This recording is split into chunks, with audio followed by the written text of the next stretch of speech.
Hi guys, it's Chris, or Krzysztof if it's easier for you, and welcome to the next episode of my channel, The Prettiest of Europe. This is the second part of the video I'm making about 5 political parties which have chance to enter the future parliament.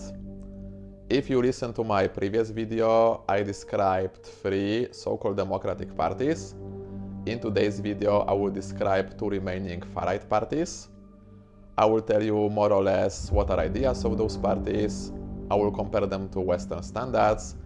And at the end, I will also say what are their chances to win elections and form the future government. So let's start from PiS.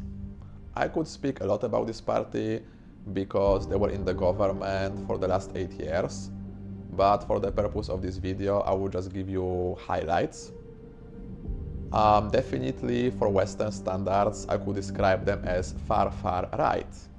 Now why double far? Because when I look at far-right parties in Western Europe, none of them is as radical as PiS.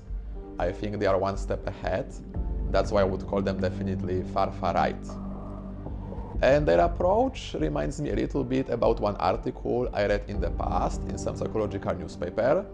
In that article, they were saying that if I consider myself to be okay and others to be okay, it's a healthy approach, I'm mentally healthy.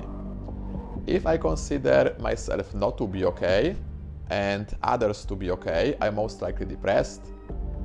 If I'm not okay, you are not okay, it's a catastrophic approach. But if I think that I am okay and the rest is not okay, it means that, well, you can imagine what it means, right? Basically the opposite of the healthy approach. And I think this is how PiS is. Basically, they don't like anybody. So whom they don't like? First of all, Germany. Because of World War II related stuff, but especially because Germany is trying to show themselves as leader of European Union, and PiS doesn't like it. They would prefer Poland to be that kind of leader. They also don't like the entire European Union. They don't like that other countries tell Poland what to do, that they interfere in Polish politics, that they say what is right, what is wrong. They used to be friends of Hungary, but not anymore, because when war began between Russia and Ukraine, Hungarian government took very pro-Russian approach. And if it comes to PiS, they really don't like Russia. There is one reason why. So some years ago there was a plane crash, and in that plane there were lots of politicians from PiS.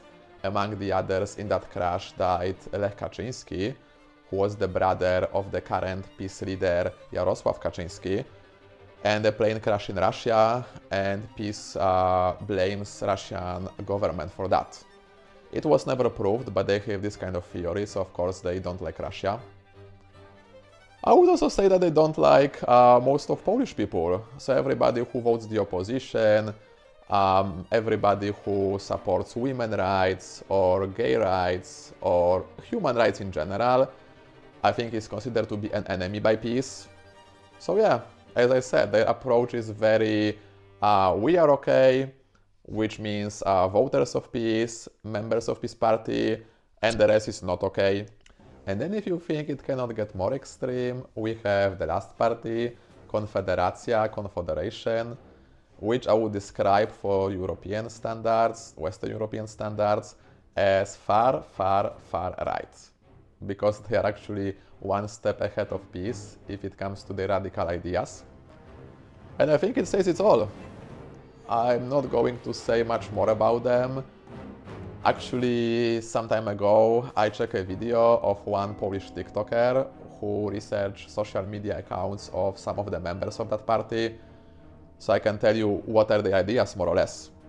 That some people believe that the earth is flat, that cancer can be cured by nuts, also that Jewish people don't get cancer, and things like that, of that reptilians want to destroy human race. So this is how Confederation is. I think all people in Poland with extreme ideas would vote this party. I'm quite surprised that their political potential is 10%, but this is how it is, right? So yeah, this is the last party. And what are the chances of these two parties to win and to form the coalition? So as I said, political potential, voting potential of Confederation is around 10%. If it comes to peace, it's 30 to 35%. And the race, as I said in the previous video, is going to be very tight. They might actually win by a couple of seats, but there is very little chance that peace will get the majority of 231 seats out of 460 in Polish parliament. So they will need to make the coalition with Confederation. And I think peace, at least what they were saying before election started, is much more open to form the coalition with Confederation than the other way around. So pretty much most of the members of Confederation said, no, we're not going to make coalition with peace. But I still think that if the chance is there, they will do that. And you know what? If the democratic opposition cannot form the coalition, if they don't have enough seats, I think it's not going to be such a bad idea if these two parties rule. Now why? Because I think it might destroy them completely. I don't think this coalition will last for long. Either Confederation will need to give up on their ideas and then they will disappear. In the past, there were several parties that peace devoured, destroyed. So I think it's going to be the same with Confederation. Or peace will need to stop giving money for free to people, and then it might damage peace reputation. So I think either of these two scenarios will have negative impact on these parties. If they were smart, they wouldn't do the coalition, right? They would just wait for the next election from which they could emerge victorious. But I think they will be so hungry for power that they will form the coalition, they will not last for too long, and it will really damage both parties. So that's it if it comes to this video. I hope you enjoy it. If you have any questions, if you agree with me, if you disagree with me, please leave the comment down below. Everybody can have their own idea. This is my idea. I think in the video is quite clear what is my political approach, more or less, but still you can have yours. If you think that anything that I said in this video is not true, you can also write your truth in the comments down below. I'm very curious to know what is your truth.